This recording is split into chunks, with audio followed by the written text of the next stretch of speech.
Morning, gang. Hello. How's it going?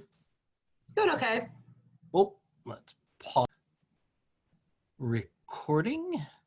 Share screen.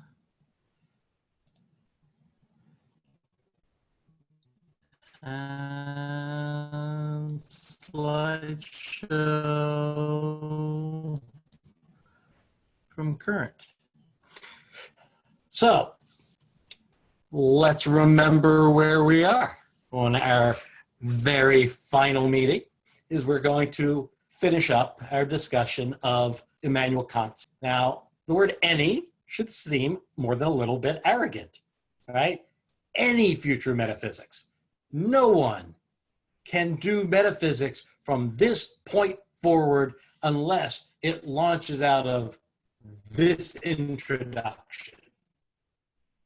Kant means that very seriously.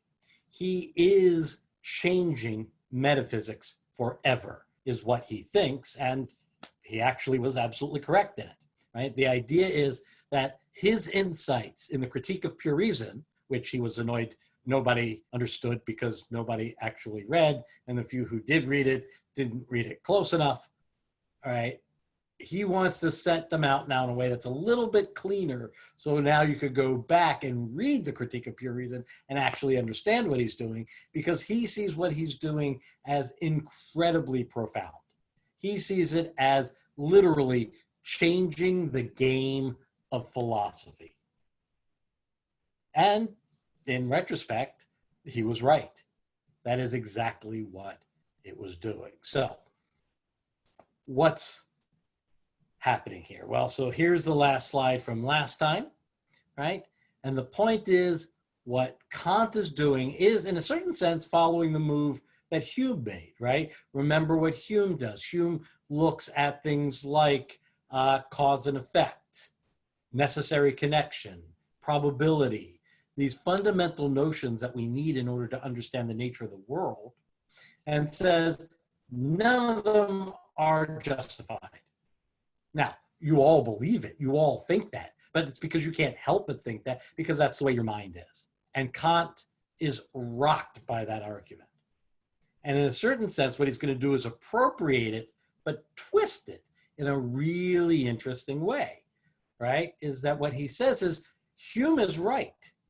These things aren't justified in the old way, and they are in the head.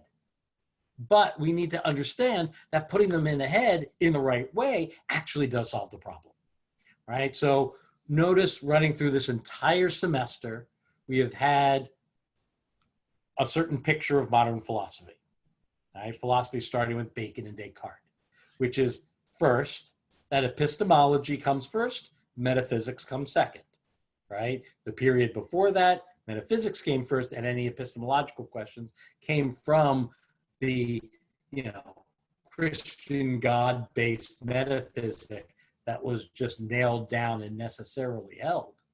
Now, because of the scientific revolution, all of these epistemological questions were coming to the fore, and metaphysical questions came out of these concerns about how we go about gaining knowledge. Now, that held for all of these figures, but what we saw was an argument over the nature of that initial epistemological step, right? And we saw those who were on the continent, right? The French, the German, the Dutch thinkers that we've looked at, all were rationalists, right? It's pure reason that justifies all human knowledge. The Anglo writers, on the other hand, right? Those from England, Scotland, Ireland, right? They were empiricists. They were saying, no. It's observation, it's sensory perception that is the ultimate atom from which we build up all of our knowledge. So we had this running debate. Everyone agreed that epistemology. We had this running debate through the entire semester. Kant comes along and says, hey, actually, it's both, right? The idea here is, you're right, empiricism is essential for gaining knowledge about the nature of the world. However, we can't have empiricism unless there's rationalism, right? That is, there have to be these innate ideas, right? And these were the categories, which are used to construct propositions, judgments, right? So it might be true that we get most of our ideas the way someone like a Locke or a Hobbes or a Hume is going to say. We get them through the senses of the world.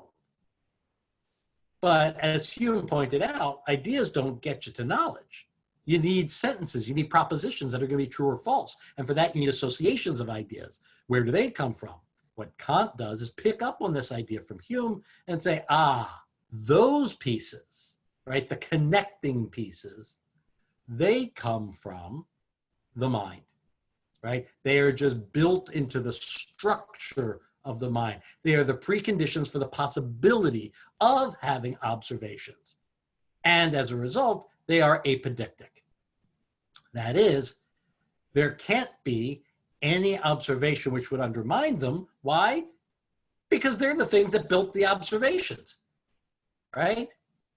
If I make the rules, I'm always going to be following the rules. Why? Because I make the rules, right? It's that same sort of move, that these categories are the ones that take the raw manifold of perception, right? The blur of colors that we see, and shape it into objects with particular relations. And so there aren't going to be any observations that undermine them, so they must be a priori. But while they're a priori, they aren't meaningless, right? And so when you add them, what you get is synthetic a priori judgments, and that's where metaphysics lies.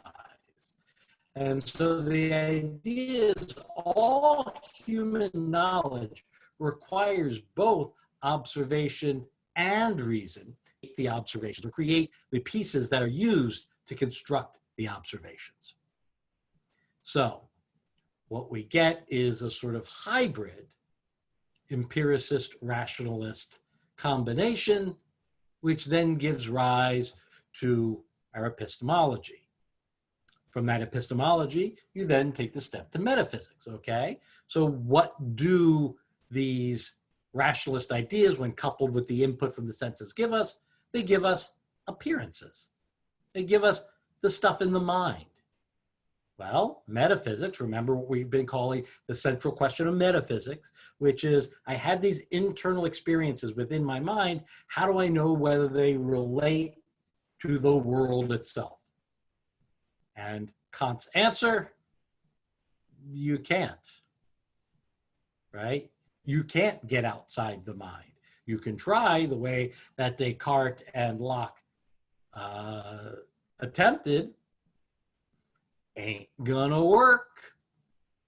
And so the idea then is we have a general metaphysic that comes from this epistemology, and that's where we left it from, where we left it last time.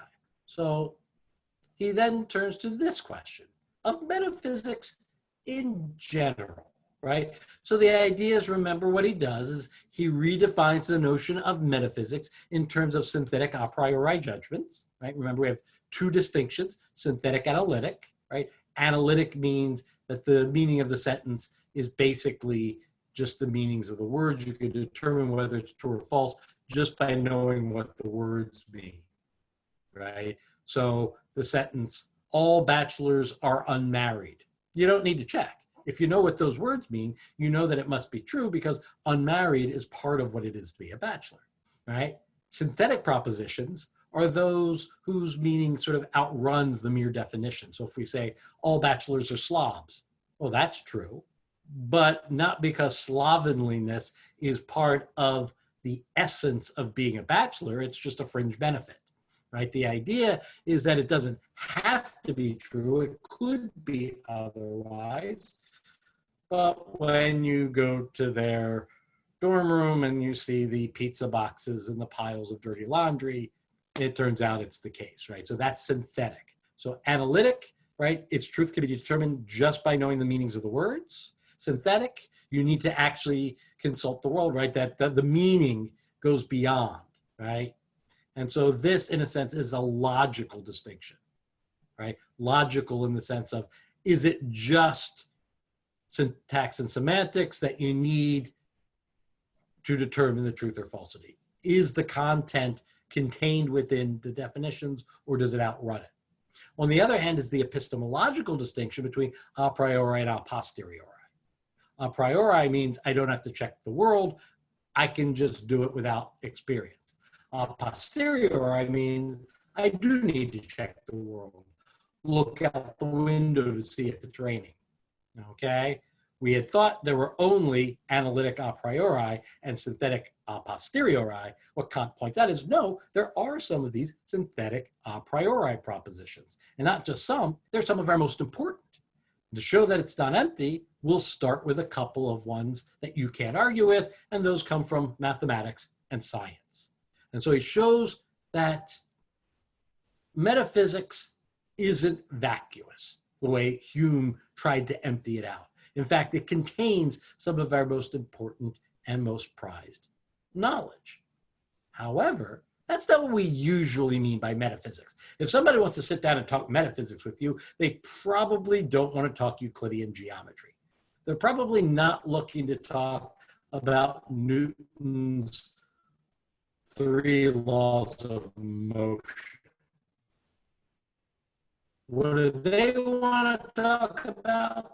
Well, you know, what we usually mean by metaphysics isn't empty the way Hume said it was, because we do have these synthetic a priori propositions, but it also isn't what we thought it was before I started. So the standard question is that of ontology, right? What actually exists in the world? And Kant says explicitly, look, we are tempted to infer the existence of the noumena from the phenomena. Right? Remember what those two words mean, right? The phenomena are the internal experiences. The noumena is the actual sets of things in the world. And what he says is that because we do have science, because we do have universal assent in terms of the phenomena, we are very tempted to say that therefore those phenomena must be reflective of the noumena. Kant says, resist this temptation. You can't get outside the head. Now, he is not going to be Berkeley. He is not going to be an idealist. Those who come after him, especially in Germany, will, right? This is folks like Hegel. But he's going to be an agnostic. He's going to say, maybe there's an external world. Maybe there are noumenal objects. Maybe they resemble. I can't tell. There is no way for me to have any information, yes or no. So he is neither a monist nor a dualist. He's a metaphysical agnostic that way. He says, don't think you can draw that inference, but also don't think that precludes it. So is there an external world? No. Or in German, ach. So the idea here is one standard bit of metaphysics, probably the central, gone. Get used to this, right? He then turns to Descartes and says, well, look, we have the Cartesian cogito, right? I think, therefore I am. The one fundamental truth that Descartes, I'm sorry, we got a... Oh. I have a quick question. So was it Kant that you said that was the metaphysical agnostic, or was it Hegel? Okay. Kant. Thank you. Yep. No, Hegel's going to be weird. And if you're interested in Hegel, you can do one of two things. You can either take the course we offer, Kant in the 19th century, which will focus largely on Hegel, or you could seek medical help. Therapy, I think, is usually what we prescribe for those who have an interest in Hegel. I joke, right? The point is that, Kant is going to say you can't get outside the head. And we'll talk more about Hegel in a bit, because what he's doing in this section leads right into the philosophy that comes after. And so we'll at least put the ball on the tee. So yeah, Kant is the metaphysical agnostic. He's not going to say he's not going to be a dualist and say there is a world outside my head, but he's not going to be a monist and say there isn't. I don't know. All I know is I have access only to my inner experiences. Don't make an inference in either direction out of that.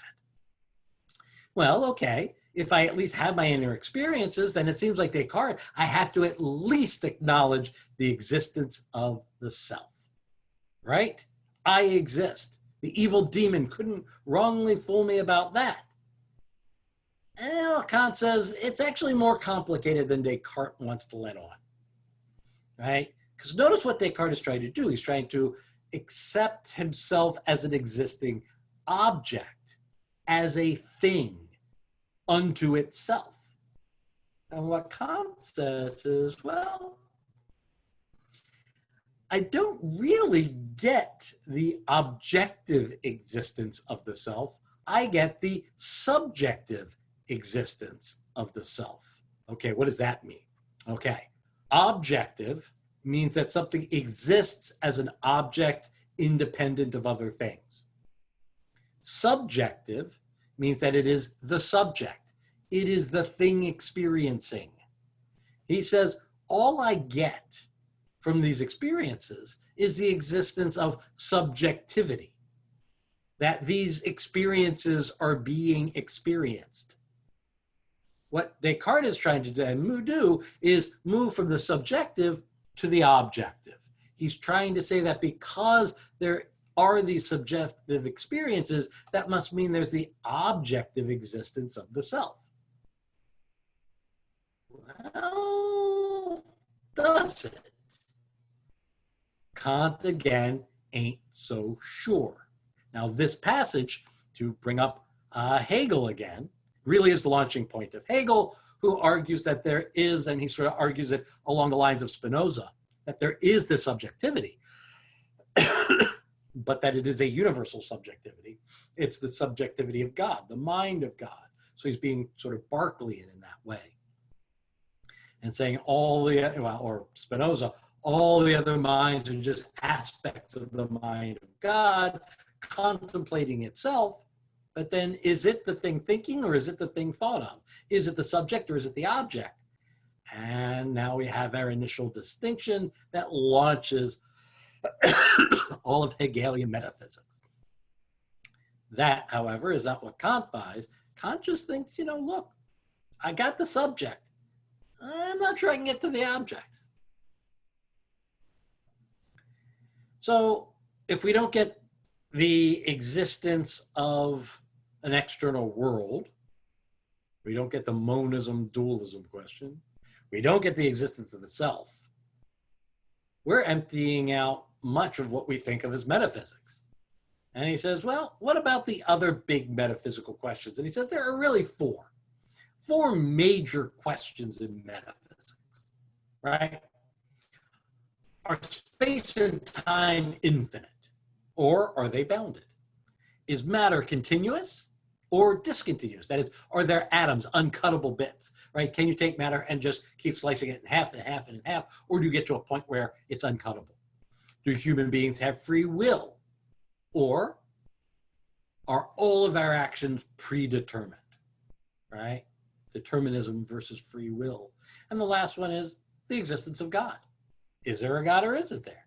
These are the four big questions of metaphysics, he says, other than the two he's already ruled out.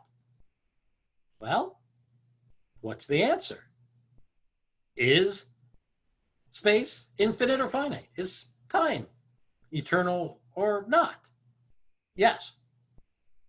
Was matter continuous or are there atoms? Yes. Do humans have free will or are actions predetermined? Absolutely. Does God exist or does God not exist? Yep. Wait a minute. The answer can't be yes to all of them because they conflict with each other. Yes. That, Kant says, is exactly the point. If you try to answer any of these questions, what you will be able to do is derive absolute, firm, deductive arguments that settle the question on both sides. You can prove that God has to exist. You can prove that God can't exist. You can prove that space is infinite. You can prove that space is bounded. You can prove that humans make their own choices. And you can prove that human decisions were predetermined, necessary, had to happen. Well, but those are contradictions then, right? They can't both be true. Those are contradictory. They're inconsistent. And Kant's response is, yeah, that's the case. If you try to do metaphysics, if you try to answer any of these four questions, you will develop a contradiction. This is what are called the antinomies. Now, what do we know about contradictions? They have to be false. And if you allow even one contradiction, remember from logic, that means that every sentence is true and every sentence is false. So if you allow any contradiction, that means there is no such thing as truth. And what Kant is saying is if you go about pursuing metaphysics, it will lead you to a contradiction every time. Which means if you allow metaphysics as we generally understand it to be legitimate, then basically you're blowing up all of truth. There is no truth. Now, be careful. Antinomy means a contradiction. Antimony is a chemical element. Does anybody know what the chemical symbol for antimony is? I guarantee you will remember it forever as a result of this. It's SB. SB? Yes. It was named after the suffragette Susan B. Anthony. A very bad pun, but you will now always remember the chemical symbol for antimony.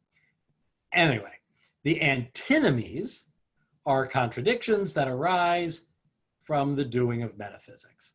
So what Kant has basically concluded here is that you have a choice. You can have logic or you can have metaphysics. You can't have both. Now, this is actually the point where analytic and continental philosophy diverge from each other. All right? What you're going to see continental philosophy doing is following Hegel, who sees these antinomies, who says, okay, I can't have both logic and metaphysics. We're going to keep metaphysics, forget logic, we'll replace it with a new logic that allows contradictions. So Hegel says, forget logic, we're doing metaphysics.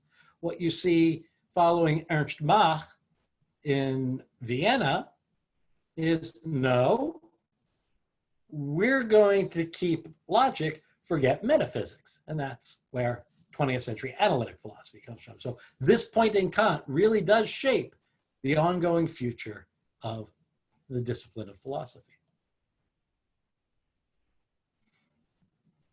Oh, that's what I said.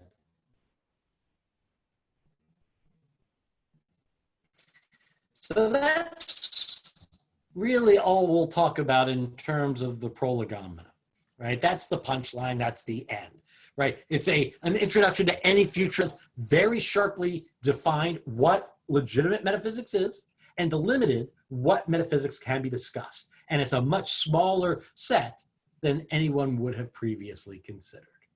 So that's, according to Kant, his epistemology and the metaphysics. But that's not where Kant stops. In fact, Kant is a crucial figure in every field of philosophy. So let's finish our conversation with him talking about two other fields of philosophy that he is a major influence in, ethics and aesthetics. So when it comes to ethics, right, this is, if you go to the Critique of Pure Reason, right, the first critique really is epistemology. The second critique is metaphysics. The third critique is ethics. He then also writes a very important book called The Metaphysical Foundations for Morals. Ooh, so morality comes out of metaphysics now? Yeah, it does. Right? So there is one more metaphysical topic, right? Why? Because ethics, he says, involve rules, right? Should you murder people? Probably not. Thank you. I was hoping for a more enthusiastic answer. Correct. Do not murder people. Murder bad. I'm a philosopher. I say deep things, right? So murder is bad. Now that is not, he wants to say, an analytic proposition, right? There could be someone who says, look, I don't think murder is bad. They're not being contradictory. They're just wrong, right? So what is it about murder that's wrong? How is it that wrongness is an aspect of it that's synthetic? Yet it's a priori, right? We don't need labs, right? Your ethics section will not include, a lab component where you spend 3 hours with a little notebook taking notes, you shoot somebody, you wait for them to die, you then take your ethicometer and go, oops, I'm sorry, that's a morally bad act, right? We don't need to do experiments. We know a priori murder bad, and yet it's synthetic. So ethics seems to be grounded in metaphysics as well. How do we get these ethical truths? That's the question. Okay, so here's where Kant starts. He says, look, there's only one thing that's good in itself, right? And this is picking up on the conversation that Aristotle says, who says the only thing that's good in itself is happiness, and then happiness is a result of living a virtuous life, and then he explains there is only one thing that's good in and of itself, and that is a good will. Right? And by this, he means the desire to do morally good things, not to shop for secondhand clothing, right? So the idea here is what's important is that you have the desire to be a good person. And that desire is more important than the virtues. In fact, he says, you could pair the virtues with an ill will. And if Aristotle was right, the fact that you're virtuous should make you better, but having an ill will and being virtuous actually makes you worse, right? So if you think about the worst villains, right, in real life or in literature or film, right, the scariest villains, the most evil villains, are the ones who are actually the most virtuous, right? They're good problem solvers, right? They have all of the properties that we want in a really well-tuned human mind. It's just that they use them for evil, right? And so the idea here is, Kant says, the key to morality is not virtue, it's having a good will. So what does it mean to have a good will? Well, he says it's a person who not only does the right thing, but does the right thing for the right reason. So being a good person is doing the right thing for the right reason, which leads to two obvious questions. What makes the right thing the right thing? And what are the right kinds of reasons?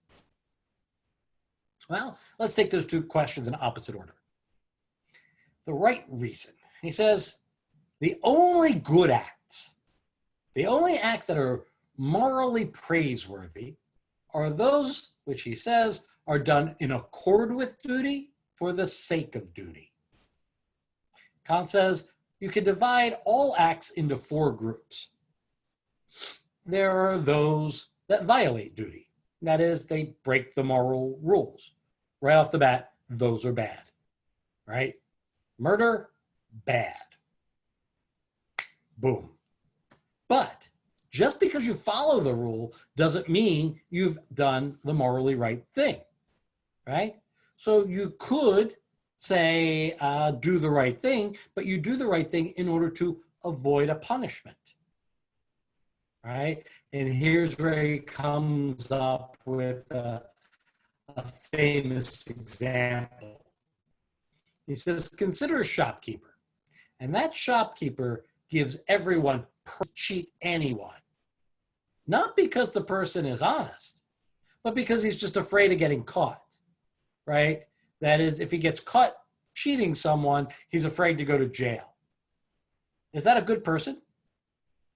Well, he does the right thing all the time, but he doesn't do it for the right reason. He does it to avoid punishment. So if you do the right thing and avoid a punishment, we can't say it's good. It's selfish. And in the same way, suppose you do the right thing and gain a reward for it. And that reward could be anything from a monetary reward to just an internal feeling. It makes me feel good to help out. Well, if you get a good feeling or if you get something in return, did you do it because it was the right thing? Or did you do it for the good outcome? Well, the second one would make you selfish, and we can't tell because we can't see your will.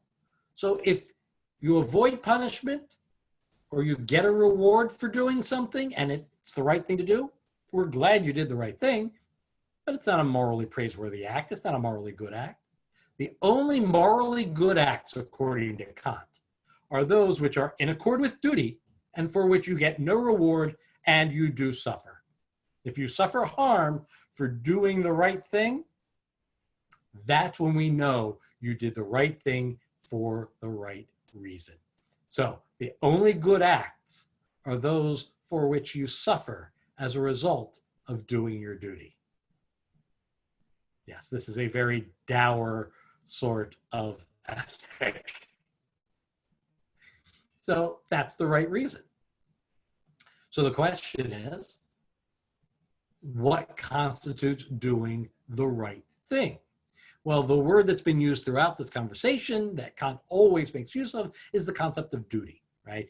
The technical term in philosophy is deontology. A deontological ethic is a duty-based or rule-based ethic, right? And so the idea here is that the only morally good acts are those which are done in accord with duty for the sake of duty, not for the sake of some reward you're going to get or for the sake of avoiding some punishment, but because it was what you were supposed to do. But that begs the question, what am I supposed to do? How am I supposed to know what I'm supposed to do? Well, he says this: the duties don't come from the nature of the world.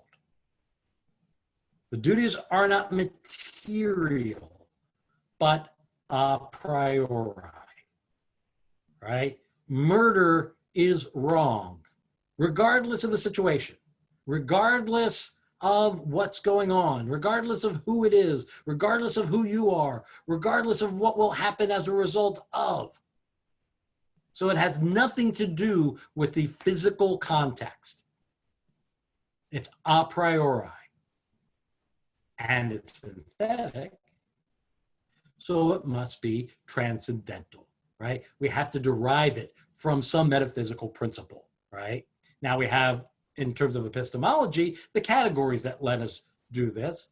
What are the sort of ethical versions of the categories, right? What is the moral, the ought-based metaphysical principle? And there has to be one. And what it is, Kant says, is the categorical imperative. So when we're talking Kantian ethics, this is the central phrase. Well, an imperative is just a grammatical term, right? An imperative is just a command, close the door, right? Any sentence which tells you to do something is an imperative, right? Our ethical rules are going to be imperatives. Notice that's actually a much more interesting thing than you might think at first glance, right? That ethical propositions being imperatives, they're not declarative sentences, right? So if you look over my shoulder, the door is shut. That's a declarative sentence. Declarative sentences can be true or false. In this case, it happens to be true. The door is shut. Suppose I gave you a true-false exam. Question 1, true or false, shut the door.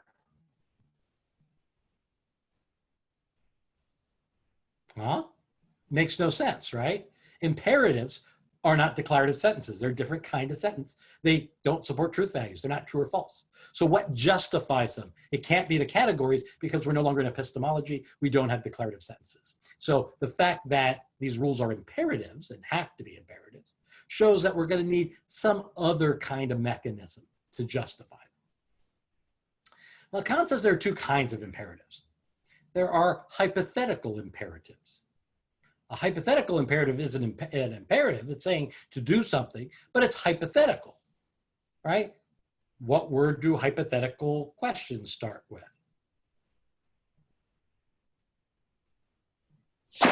If. Yes. If this were a hypothetical question, what word would it say? If, yeah, right? And so that's the idea, is an imperative is hypothetical if it includes the word if, right? Close the door if you don't want people outside to hear what we're saying. Close the door if you want to keep the heat in the room. Close the door if you don't want the light from the hallway to come in, right? So notice I'm not saying to do it. I'm saying do it if this is what you want. So a hypothetical imperative is an imperative where whether you do it or not is based on what you want the outcome to be. So notice ethical propositions can't be hypothetical imperatives because that puts them back in the world. Kant wants to say that these things are a priori. They have nothing to do with the nature of the world or what's going to come to be. So they cannot be hypothetical. They must be categorical, right? An imperative is categorical if it refers to the entire category. That means it's universal, right? So there's no if. So it's not close the door if you don't want people to hear us. It's close the door, period, right? The idea is that these categorical imperatives are absolutely true regardless of the world. So that is the general sense of categorical imperatives, but there is one which is the categorical imperative. So it's categorically categorical, right? And the categorical imperative for Kant is a sort of meta rule, right? Because here's the problem with deontology. The problem with any duty or rule-based ethic is how many possible situations might you find yourself in where you'd need a rule to determine what to do? Well, potentially an infinite number, which means how many rules might there be?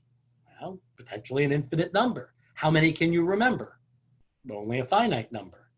Well, if there are an infinite number of rules and you can only remember a finite number of them, then we could never expect you to know the rule for any given circumstance, which means you couldn't expect to actually be ethical.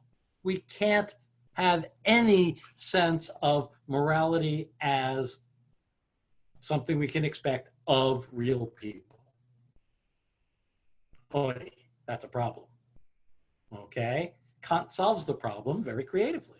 You don't need to know all the rules. You just need one meta rule, which is basically a little machine that generates all the other rules. So if you have this one meta rule, it'll make the rule that you need, and then you follow the rule. That meta rule, that rule that generates the other rules, is the categorical imperative. That's what it is. And so that's how he gets deontological ethics to work. You don't need to know all the rules. Reason, as long as you have this first meta principle, which is itself a synthetic a priori principle. And from that, you can derive all other ethical duties. So what is this meta rule? What is this machine that builds all the other rules that must be true based on pure reason? And remember, pure for Kant means in the mind. Well, he actually says it 4 different ways and claims they're all equivalent, and they aren't at all. We'll just look at two of those four, the two most famous of them, the universal maxim and the kingdom of ends versions of the categorical imperative. The universal maxim version says, act so that the maxim which your action obeys should be a universal law. Okay, what does that mean? It means when you're faced with a choice, first step is strip out all of the empirical content. We don't care who you are. We don't care to whom it's being done. We don't care what's going to happen as a result of it. We don't care about anything in the world. Get it down to just the basic act itself. Always murder, never murder. And so we frame it in terms of these two possible maxims. Always do it, never do it. And now you need to determine a priori which one ought to be the universal law. So in the case of murder, always murder, never murder, which one ought to be the universal law? Never murder, right? Well, how do you go about determining that? Well, the idea here is it's a universal law, so the question is, what if everyone else did it all the time, right? What if that were the universal decision, right? And so here we have a sort of move to at least material intuition, right? So, well, would the world be better if everyone always murdered or never murdered? Well, clearly never murder is the one, so by reason it must be. Now, the story that is often told here goes back to the 1950s, up until 3 years ago, actually. The American Philosophical Association, the main professional organization for academic philosophers, holds 3 annual meetings in East Coast, a Central, and a Pacific. And every year the East Coast meeting is Christmas and New Year's. Yeah, terrible time for a conference. Even worse, given that it's the East Coast. So about every 7 to 10 years, it'll be in Atlanta or Miami. But other than that, it's always DC, New York, Boston, Philadelphia, between Christmas and New Year's. This particular year, it happened to be in New York. It was between sessions.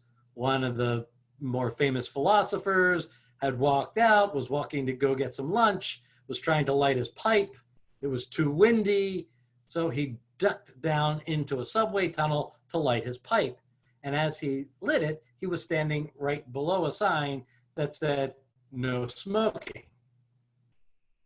A policeman pointed out the sign, and the philosopher explained, "I'm not in here to smoke, I'm just going to light my pipe and leave."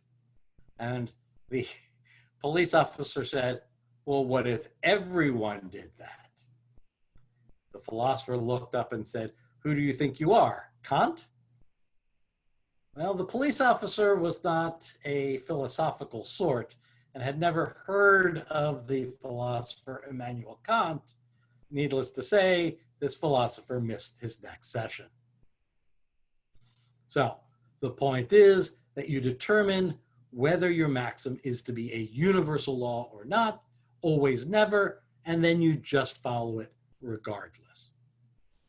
The other famous version is the kingdom of ends, which says that you have to treat people as ends in themselves, never as means, right? And the idea here is that the categorical imperative is based on the idea that human beings are different from every other kind of object in the world, right?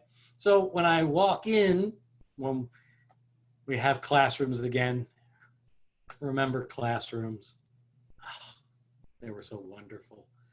You know, walk in, say hello to everyone, and I put my folder and my chalk holder and my red pen down on the table, and then I could adjust them and make it just so. I miss those days. Tables, I can do that. Would there be a problem if I took one of the students, made the student get down on all four, and then put my folder and pen and chalk holder on the student?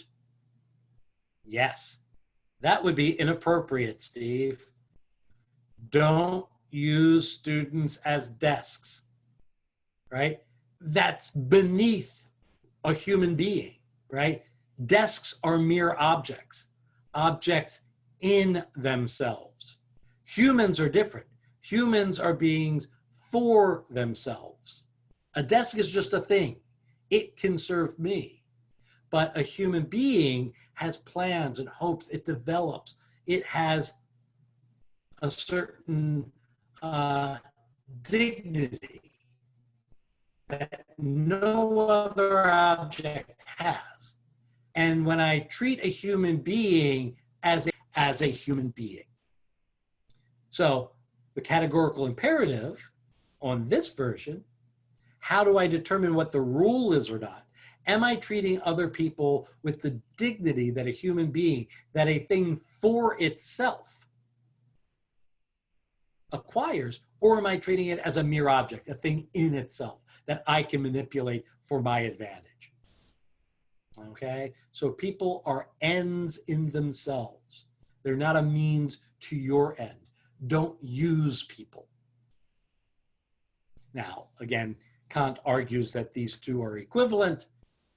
No, they're not. But they both have interesting insights that are relevant to ethical conversations.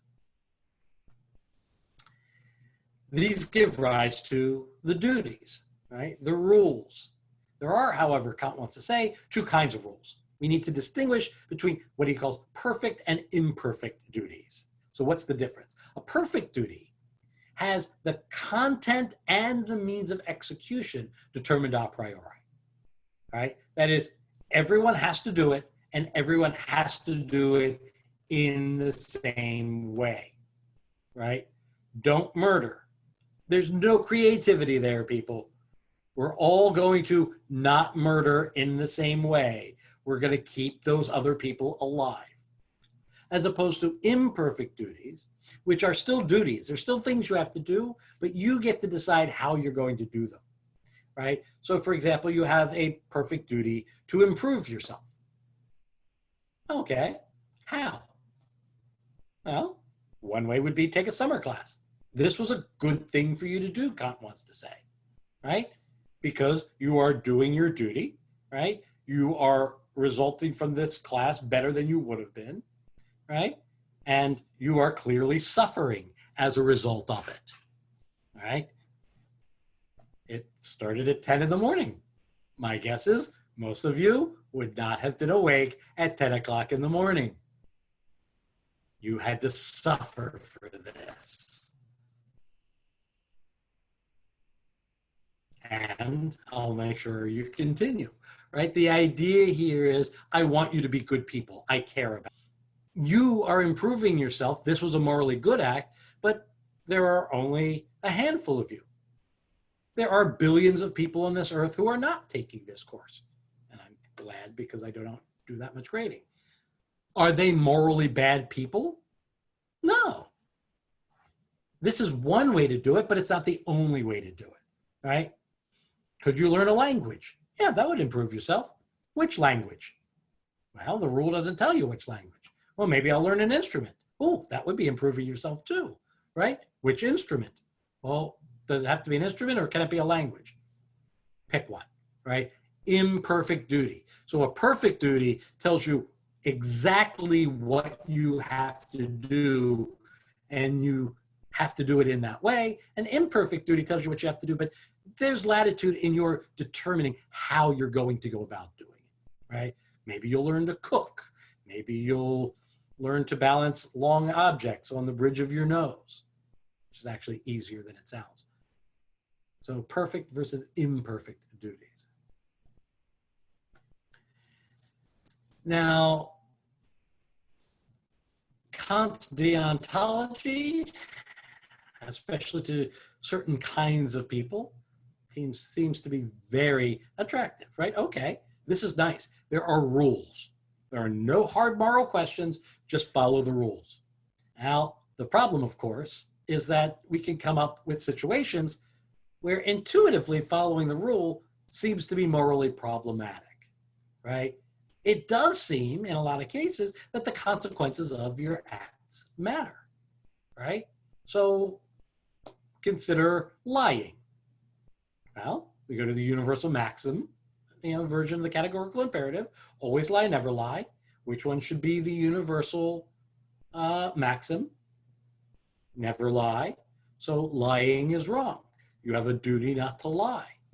So suppose, and this is an example that actually comes from Kant, you see somebody who you know to be innocent hiding from a very angry person with a weapon who intends to murder the innocent person. The murderer sees you and asks, where is the intended victim hiding? You know the truth. Do you lie? Kant says, no, lying is wrong. You do not lie. But I don't want this person to die. It doesn't matter who you are. It doesn't matter what you want. It doesn't matter who the other person is, right? Again, the morality of the act is a metaphysical claim, not dependent on. So this is one of the reasons why Kant is part of the conversation in ethics, but isn't the whole of the conversation. And we'll wrap it up with his most important contribution to the study of aesthetics. So axiology is the portion of philosophy that deals with value judgments, good and bad, right and wrong. And there are two fields within axiology, subfields. The bigger one is ethics. The smaller one is aesthetics, which looks at value judgments in terms of works of art, in terms of beauty, right? Because we make very different kinds of value judgments ethically and aesthetically. And so the question here is, what makes something? And Kant's major contribution to aesthetics is a distinction he draws between the beautiful and the sublime.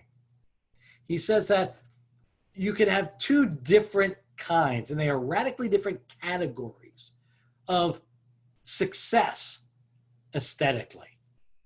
On the one hand is the beautiful. So a thing is beautiful if it inspires a sense of awe in the observer for the object of perception. So the quintessential example of beauty I've always thought is, you ever tasted something and, oh my God, this is delicious. Oh my God, right? You took a bite of a cookie, it's like, oh, I can't stop eating these. I need to have this taste constantly in my mouth. These are amazing. God, this tastes so good. That's beauty. Because where is that flavor? You're attributing that flavor to the object itself, to the pie or the cookie or the pasta or whatever it is that's, oh my God, this is amazing, right? You're attributing the beauty to it, and you are just so focused on it. Oh my God, this is delicious, right? You're just focused on the sensation derived from the thing. That's beauty. Beauty is in the object. Now, there's another kind of artistic success, which is the sublime. Beauty is where the awe is focused on the object that contains the beauty. But there are other kinds of works or other natural situations that you might find yourself in where you see it and there is also a sense of awe. But this is transcendent. It goes beyond the thing, and it gives you this broader sense of being connected to the whole, right? If you've ever been to the Grand Canyon, pictures will never, ever do it justice. It's not just beautiful. You don't go look at it and go, oh, that's pretty. No, it's so majestic, right? It's so grand that you're just like, oh my goodness. You feel small. You feel insignificant. You're transported. You get a sense of something beyond the mere image itself. That's sublime, right? It takes you, it transports you to something higher, right? So beauty is where that awe is focused on the object itself, but the sublime is an aesthetic reaction we can have to things that actually transports us. You may have had this experience with respect to music. I think that's probably the most common, right? Is there are some songs it's like, oh, that's a catchy tune. But there are others that's just like, it speaks to me in this really profound way. That's a work of art that's sublime. Now, I'm not talking about the rock band Sublime, which maybe it's sublime, maybe it's not. Sublime is not sublime. Is that a contradiction? Or is it a true synthetic proposition? This is Kantian aesthetics. And so if you wanted to write your term paper on that, that would be silly. And ending this course with something that's silly seems only appropriate. And so that, my friends, is Kant, and that is modern philosophy.